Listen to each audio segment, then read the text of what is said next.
So how comfortable are you with asking for a salary increase? I think majority of people's answers is probably not very. Particularly with us Brits, talking about money can be an incredibly uncomfortable subject. Me included.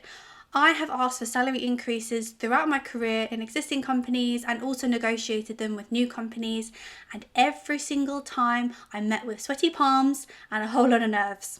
So how can you negotiate the best salary possible? Today, I'm going to talk you through my top tips that I have found have worked for me time and time again on how to negotiate your salary, both in an existing role and also when you are interviewing for a new company and a new position.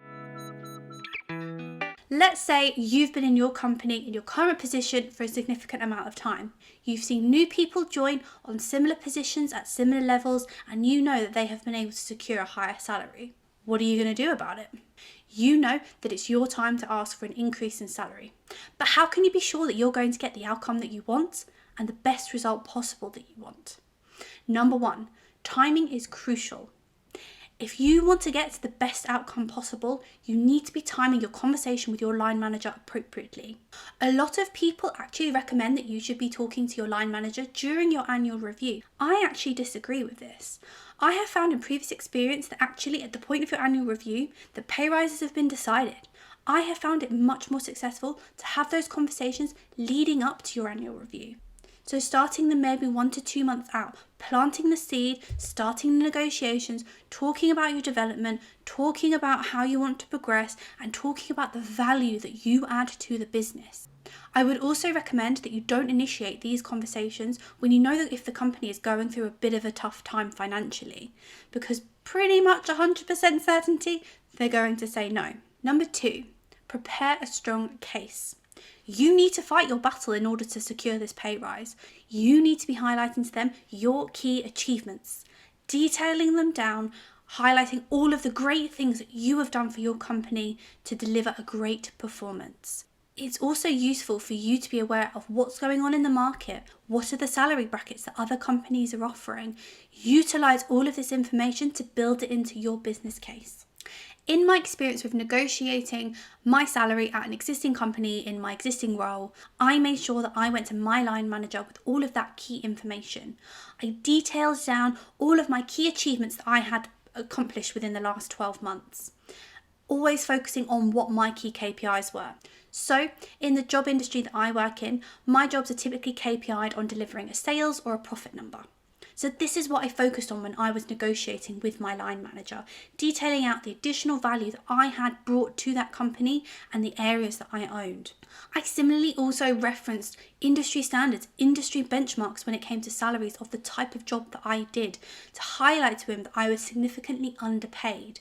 Number 3, propose a timeline. Now, more often than not, you will be declined on your first conversation with salary.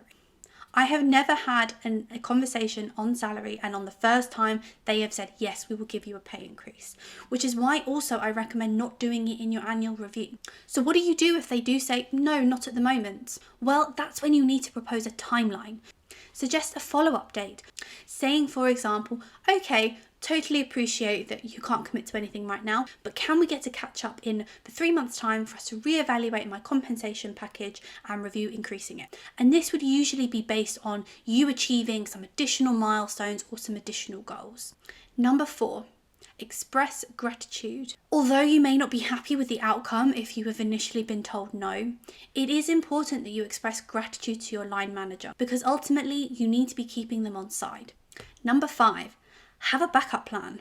If you're met with no after no and non-committal answers, you may need to start thinking about a backup plan. If your manager won't agree to have a follow-up review in 3 months' time, then it may be time for you to start looking elsewhere. In this instance, this is where you need to be looking at your options, looking at your skill set, looking at where there's maybe gaps in your skill set that you need to be focusing on growing and building on. Some of this you may be able to work out within your current role and within your current company, whether that's upskilling via going on new courses, going on new training sessions, networking, meeting new people. When you're having these conversations with your existing line manager, it can feel incredibly personal and therefore much more uncomfortable than if you're going in cold at a new company and being quite direct with them. But remember, asking for a pay rise is completely normal in terms of career progression.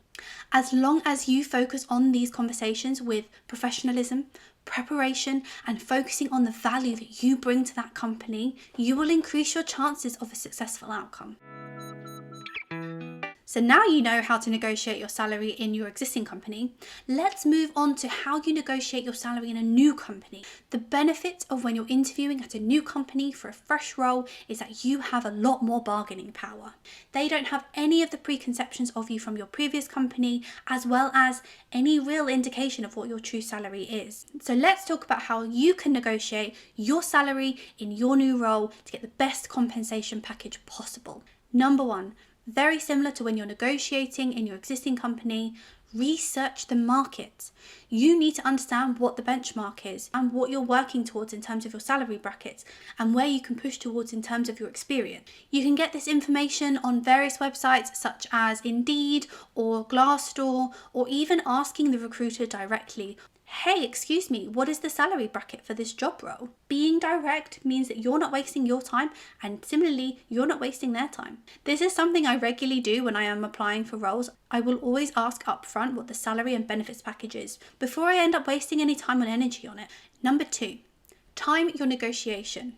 Timing is everything when negotiating salary, and making sure that you then time it so you get the best outcome possible. If you are negotiating salary in an interview, I would always recommend that you wait towards the end.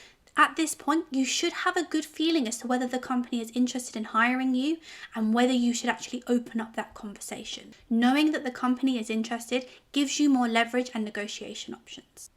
Number three, don't rush to accept the offer. Even if the offer seems amazing to begin with, there is no need for you to rush and accept on the phone. It is always beneficial for you to thank them for the offer, show your appreciation, and just say you just need some time to review and consider the offer. Next, number four, counter with a higher range. Now, this is when people normally get quite uncomfortable because you've been offered the role, it's a good salary, it's maybe not slightly as high as you would have wanted, but ultimately you still would accept the role. But you know, based off of all of the research you have done and the insights that you have gathered, that you could comfortably get a few more K for that position. Go back to them with a counter offer that is higher than what they've offered, but you know, within that market range. Justify your counteroffer by referencing all of your research, as well as also highlighting all of the value that you would bring to that company. And then finally, number five, negotiate your compensation package. More often than not, when it comes to negotiating a new job offer, most people tend to focus on salary and vacation, when in matter of fact, there's actually so many more things that you can negotiate within your package to add so much more value to it. Now, yes, of course, salary and vacation days are key things that you should be negotiating within your salary package. But there are so many other things as well, such as bonuses, stock options, professional development opportunities, additional contributions into your pension or your 401k, and even flexible working opportunities. All of these things will add value to your package and value to your life ultimately. Similarly, with how you approach your negotiating tactics within your existing company, you should approach them in the same way with an external company. Ultimately, you want to be working for these people, so you don't want to get yourself off on a wrong foot. It's important that you know your worth and your value, but also you should be mindful that you do need to be open to some negotiation and some compromise there too. You may not get everything that you want, but as long as it ticks enough of the right boxes for you, then it will be a good move professionally. So there you have it, my key tips on how to negotiate your salary successfully. Let me know how you get on in your journey, and I'll see you in the next one.